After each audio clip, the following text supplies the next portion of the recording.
Dans l'éclat feutré d'un salon parisien, les ciseaux d'Élodie dansaient comme une caresse sur mes cheveux. Son souffle, chaud et troublant, frôlait ma nuque. « Ne bouge pas, Gilléon, ou je pourrais te couper ailleurs », murmura-t-elle, un sourire joueur sur les lèvres. Je m'appelle Gilléon, une étudiante coréenne de 25 ans, venue à Paris pour un master en littérature. Mes journées se résumaient à des cours à la Sorbonne, des cafés brûlants dans des tasses trop petites, et une solitude qui, malgré la beauté de la ville, pesait sur moi comme un ciel d'orage. Ce salon, l'atelier des mèches, était mon refuge. Élodie, la coiffeuse, une Française de 30 ans à la chevelure blonde et au rire éclatant, avait transformé ce lieu en un havre. Chaque rendez-vous était une évasion, une pause dans ma vie où je me sentais vu, entendu, désiré, peut-être. Ce jour-là, l'air était lourd. Paris, en plein automne, sentait la pluie et les feuilles mortes. J'avais poussé la porte du salon, trempé, mon écharpe coréenne rouge dégoulinante. Élodie m'avait accueilli avec son habituel « Ma belle, tu vas attraper froid », avant de me guider vers la chaise. Mais ce n'était pas comme d'habitude. Quand elle me plaqua doucement contre le dossier, ses doigts effleurèrent mes épaules, et son regard, dans le miroir, croisa le mien avec une intensité qui me coupa le souffle. « Tu veux quelque chose de nouveau aujourd'hui » demanda-t-elle, son ton oscillant entre la taquinerie et une promesse tacite. Je ne savais pas si elle parlait de ma coupe ou de quelque chose de plus dangereux. Mon cœur battait trop fort pour répondre. En Corée, j'avais grandi dans un monde où l'on ne parlait pas de soi, encore moins de ses désirs. Mes parents, traditionalistes, voyaient mon départ pour la France comme une étape vers un avenir respectable. Mais à Paris, loin de Séoul, je découvrais des parts de moi que je n'avais jamais osé explorer. Élodie, avec son assurance et sa liberté, incarnait tout ce que je n'étais pas. Elle était mariée, hétéro, mère d'une petite fille de 5 ans, Camille.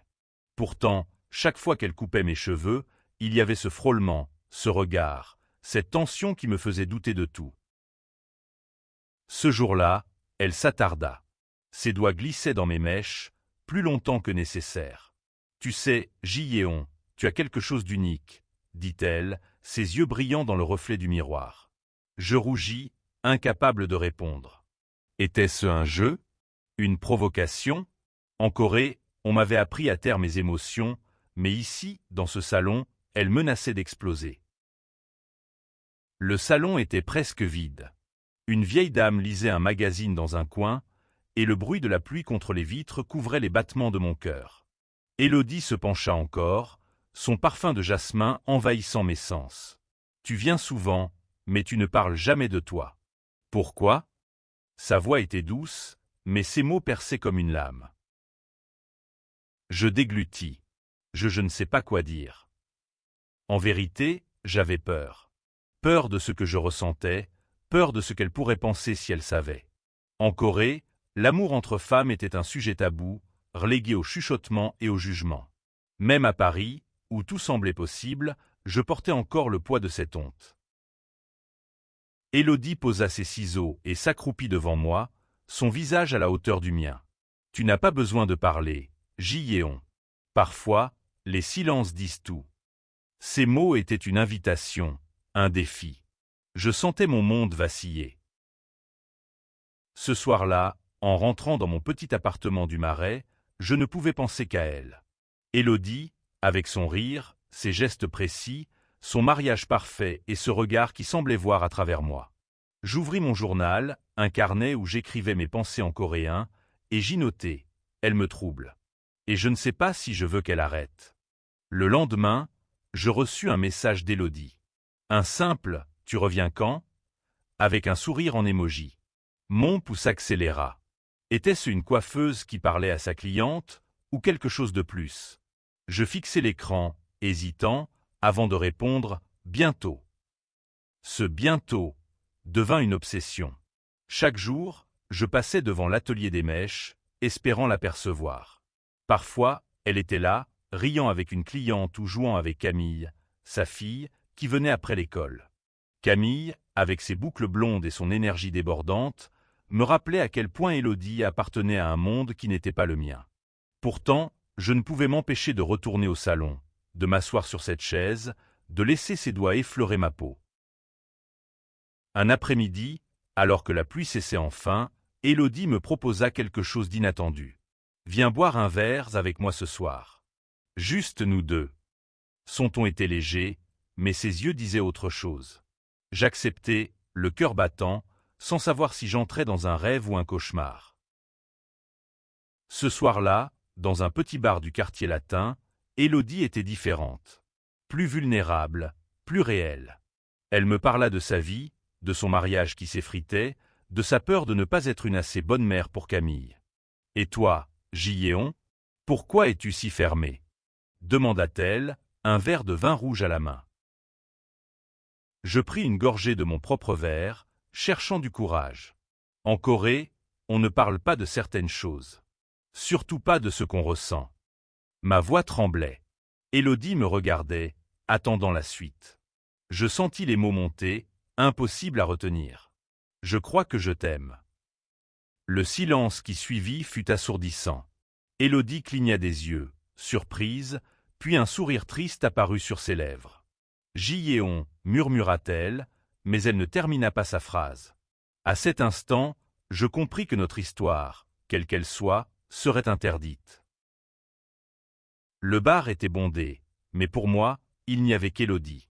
Ses yeux, d'un bleu profond, semblaient chercher une réponse qu'elle n'était pas prête à donner. « Giéon, je ne sais pas quoi dire, » finit-elle par murmurer, ses doigts jouant nerveusement avec le pied de son verre. Je regrettai immédiatement mes mots. En Corée, déclarer ses sentiments était déjà un acte audacieux. Le faire à une femme mariée, dans un pays étranger, était une folie. Je baissai les yeux, fixant la table en bois usé, espérant que la terre m'engloutisse. « Oublie ce que j'ai dit, » marmonnai-je, la gorge nouée. Mais Élodie posa sa main sur la mienne. Ce contact, léger mais brûlant, me fit relever la tête. « Non, Giéon, ne t'excuse pas d'être honnête. » Sa voix était douce, mais il y avait une tempête dans son regard. « Je ne m'attendais pas à ça. Mais je ne veux pas que tu penses que je te rejette. » Ces mots me laissèrent dans un brouillard d'espoir et de confusion. Que essayait-elle de dire? Qu'elle ressentait quelque chose, elle aussi? Ou qu'elle voulait simplement préserver notre amitié? Je n'osais pas demander. Les jours suivants furent une torture. Chaque rendez-vous au salon devenait un jeu dangereux. Élodie continuait de couper mes cheveux avec la même précision, mais ses gestes semblaient plus lents, plus intentionnels. Parfois, ses doigts s'attardaient sur ma nuque, et je sentais mon cœur s'emballer. Mais elle ne parlait jamais de ce soir-là, et je n'avais pas le courage de rouvrir la conversation. Un après-midi, alors que j'étais assise dans le salon, Camille entra en trombe, son cartable rebondissant sur ses épaules. « Maman, regarde mon dessin !» cria-t-elle, brandissant une feuille couverte de couleurs vives. Élodie s'accroupit pour admirer l'œuvre, son visage rayonnant d'amour. Je les observais, fasciné par leur complicité, mais aussi déchiré par la réalité. Élodie était une mère, une épouse. Elle avait une vie que je ne pouvais pas toucher. Pourtant, Camille me remarqua et courut vers moi. « Giéon, tu veux voir ?»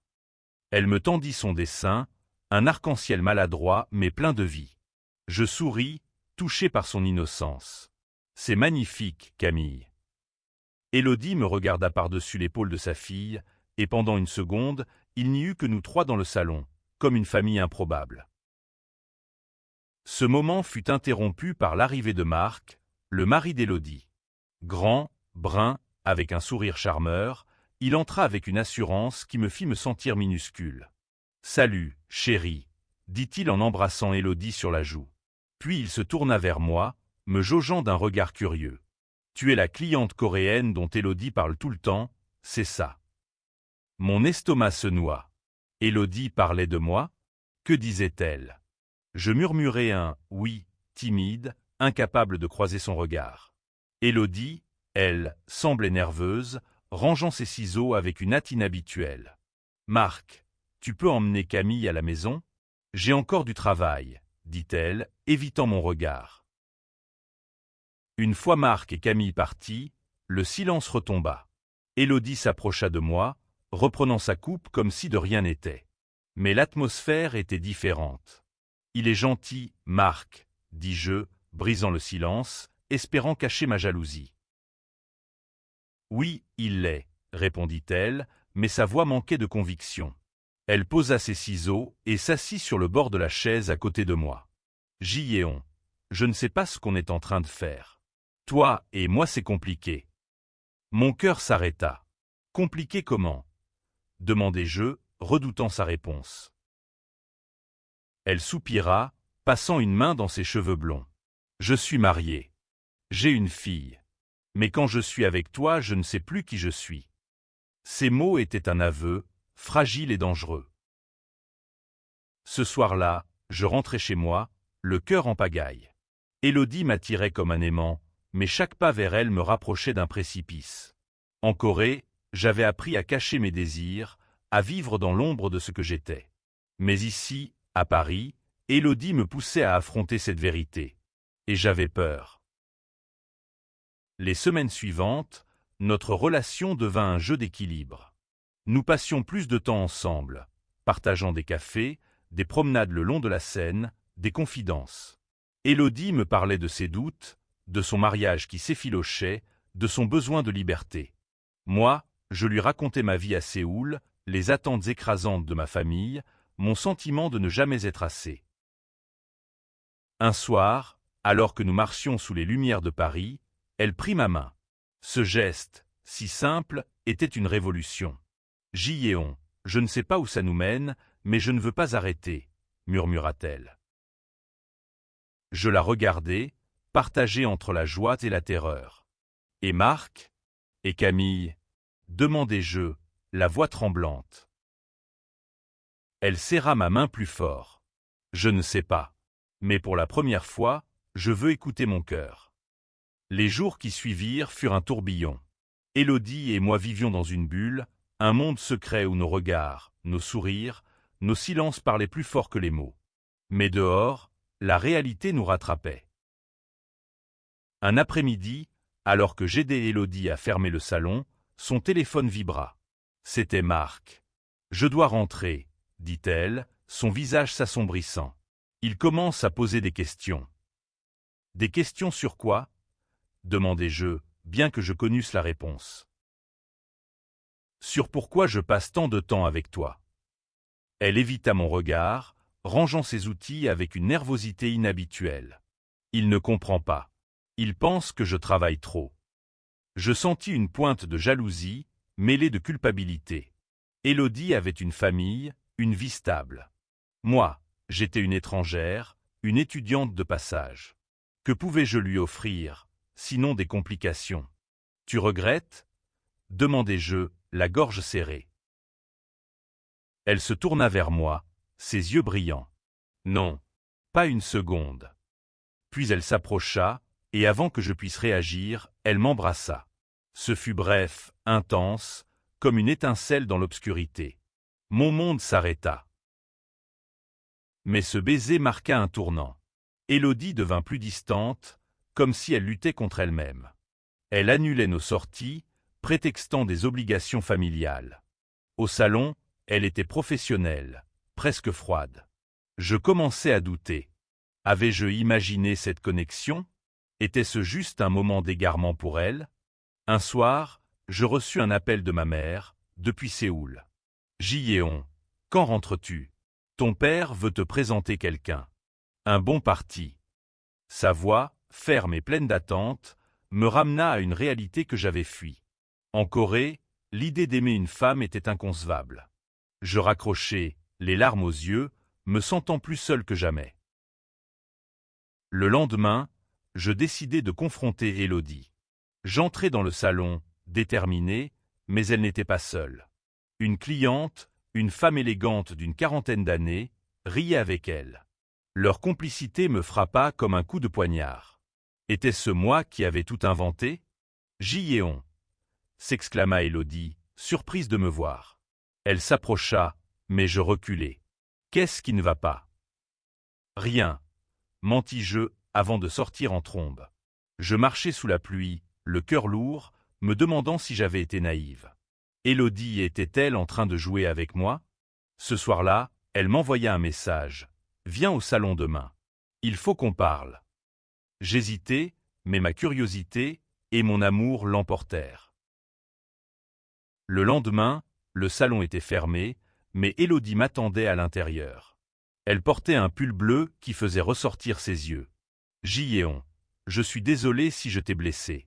Ce n'est pas ce que je veux. »« Alors qu'est-ce que tu veux ?» demandai-je, la voix tremblante. « Parce que moi, je suis perdu. » Elle s'approcha, prenant mes mains dans les siennes. « Je veux être honnête avec toi. Avec moi-même. Mais j'ai peur. Peur de ce que ça signifie, peur de ce que je pourrais perdre. » Je compris alors que notre histoire n'était pas seulement interdite à cause de son mariage, mais aussi à cause de nos propres peurs. Moi, peur du jugement de ma culture. Elle, peur de briser sa vie. Les semaines suivantes furent une danse entre l'espoir et le doute. Élodie et moi continuions à nous voir, mais chaque moment partagé était teinté d'une urgence, comme si nous savions que notre temps était compté. Nous évitions les sujets lourds, Marc, ma famille, l'avenir, pour nous perdre dans des instants volés. Un café au bord de la Seine, une promenade nocturne sous les étoiles, un éclat de rire dans le salon vide. Mais la réalité ne nous laissait pas en paix. Un jour, alors que j'étais au salon, Marc entra sans prévenir. Il portait un costume impeccablement coupé, mais son visage était tendu. « Élodie, il faut qu'on parle. Maintenant. » Je me levai, prête à partir, mais Élodie me retint d'un regard. « Reste, Giéon. » Puis elle se tourna vers Marc. « Pas ici. Allons dehors. » Je les regardai sortir, le cœur battant. À travers la vitre, je voyais leurs silhouettes s'agiter, leur voix étouffée par le bruit de la ville. Quand Élodie revint, elle était pâle. « Il sait, » murmura-t-elle. « Il sait quoi ?» demandai-je, bien que la réponse me terrifiât. « Il sait que je ressens quelque chose pour toi. » Elle s'assit, enfouissant son visage dans ses mains. « Il m'a vu te regarder. Il dit que je ne suis plus la même. » Je ne savais pas quoi dire. Une part de moi voulait la prendre dans mes bras, lui dire que tout irait bien. Mais une autre part, celle façonnée par des années de retenue coréenne, me criait de fuir. « Qu'est-ce qu'on fait maintenant ?» demandai-je enfin. Elle leva les yeux, déterminée. « Je ne veux pas te perdre, Giéon, mais je ne sais pas comment faire. » Ce soir-là, je rentrai chez moi, incapable de dormir. Je repensais à ma vie à Séoul, aux attentes de mes parents, à la pression d'être la parfaite fille coréenne. Et puis à Élodie, à son rire, à son courage d'affronter ses sentiments malgré tout. Le lendemain, je reçus un appel inattendu. C'était Minji, ma meilleure amie de Séoul, venue à Paris pour un stage. Elle voulait me voir, et j'acceptai, espérant que sa présence me ramènerait à la réalité. Nous nous retrouvâmes dans un café près de Notre-Dame. Minji, avec son énergie débordante et son franc-parler, me fit rire pour la première fois depuis des jours. Mais quand je lui parlais d'Élodie, sans entrer dans les détails, son visage s'assombrit. « Giéon, sois prudente. Tu sais ce que les gens diraient en Corée. Et cette femme, elle est mariée. » Ces mots étaient comme un seau d'eau froide. Elle avait raison, bien sûr. Mais mon cœur refusait d'écouter. Je sais, Minji, mais je ne peux pas m'en empêcher. Elle soupira, posant une main sur mon bras. Je veux juste que tu sois heureuse. Mais promets-moi de réfléchir à ce que tu fais. Cette conversation me hanta. Étais-je en train de détruire la vie d'Élodie? La mienne? Et pourtant, chaque fois que je voyais Élodie, chaque fois qu'elle me souriait, je sentais que je ne pouvais pas renoncer. Un soir, Élodie m'invita chez elle.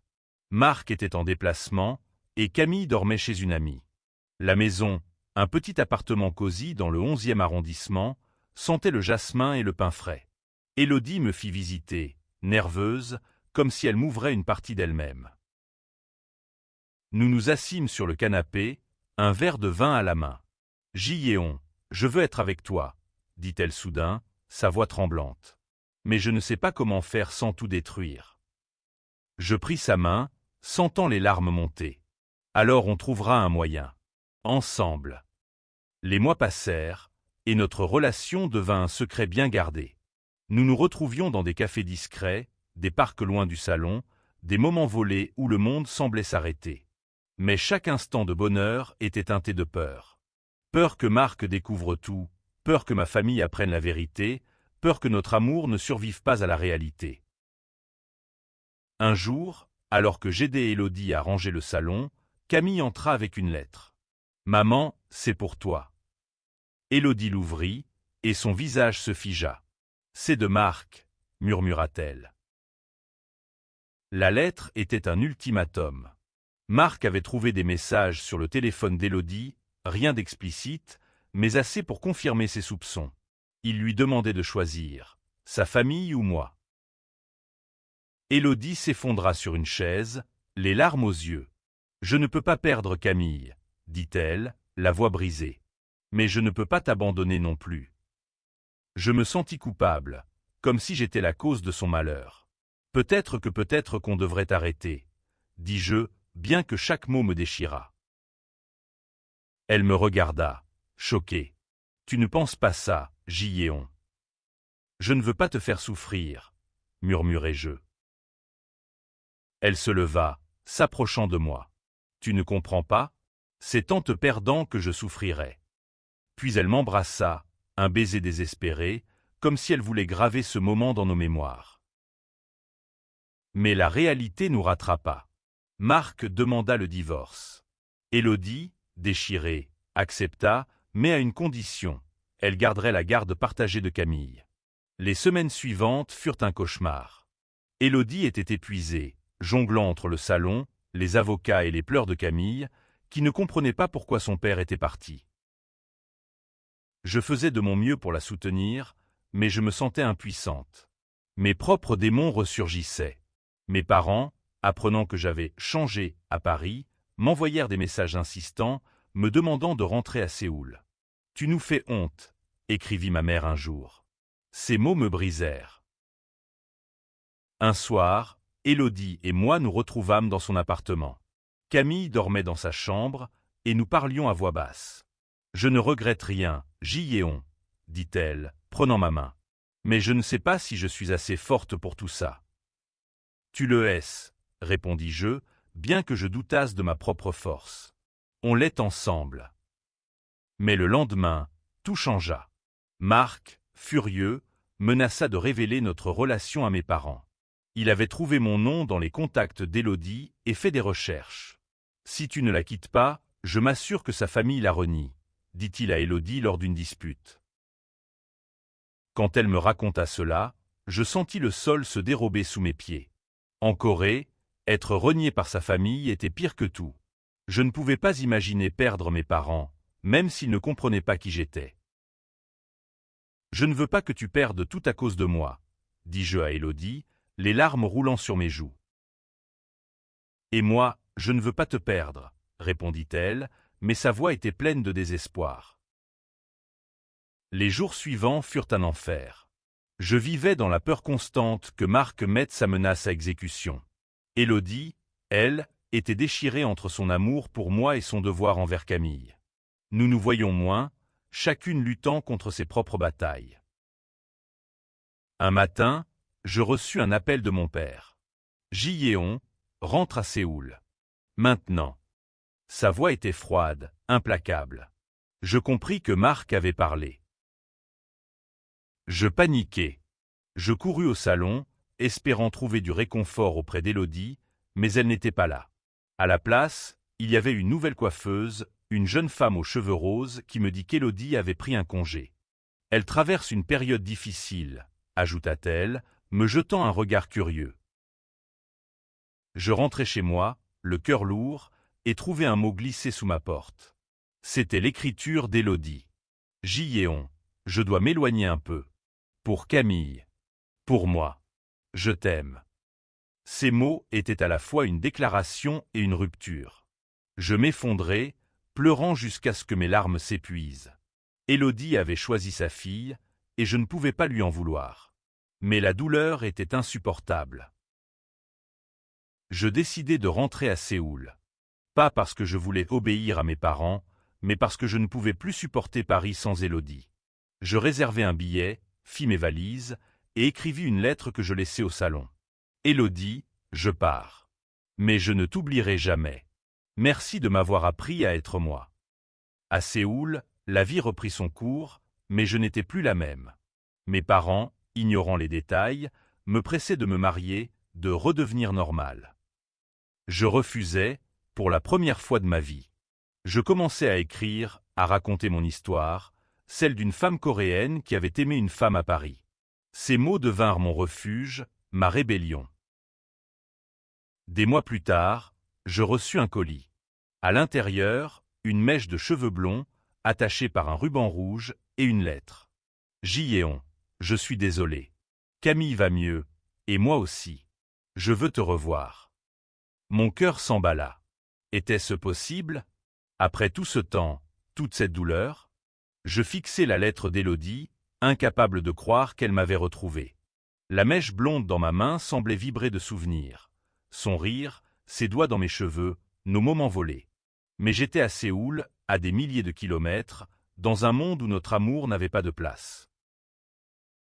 Je pris une semaine pour réfléchir. Mes parents, sentant mon trouble, redoublèrent leurs efforts pour me ramener sur le droit chemin.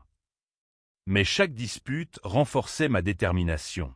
J'avais goûté à la liberté avec Élodie, et je ne pouvais plus vivre dans l'ombre. Je répondis à Élodie, lui disant que j'avais besoin de temps. Mais au fond, je savais que je retournerais à Paris. Pas seulement pour elle, mais pour moi. Pour la femme que j'étais devenue. 6 mois plus tard, je posai de nouveau mes valises à Paris. Élodie m'attendait à l'aéroport, Camille à ses côtés. La petite fille courut vers moi, me serrant dans ses bras comme si j'avais toujours fait partie de sa vie. Élodie, elle, me regardait avec des yeux pleins de larmes et d'espoir. « Tu es revenue, » murmura-t-elle, prenant ma main. Je ne pouvais pas rester loin, répondis-je, sentant mon cœur se libérer. Notre histoire ne fut jamais facile. Élodie et moi dûmes affronter les jugements, les doutes, les obstacles d'un monde qui ne comprenait pas toujours. Mais nous avions appris une chose, l'amour, même interdit, valait la peine d'être vécu. À Séoul, j'avais laissé une version de moi qui se cachait. À Paris, avec Élodie, je découvris une vérité plus profonde. Être soi, c'est déjà une victoire. Nous construisîmes une vie ensemble, pas parfaite, mais authentique. Camille devint notre lumière, et le salon, l'atelier des mèches, redevint un refuge, non plus pour fuir, mais pour célébrer. Chaque fois qu'Élodie coupait mes cheveux, elle se penchait vers moi, murmurant « Ne bouge pas, ou je pourrais te couper ailleurs ». Et je riais, libre, aimé, enfin chez moi.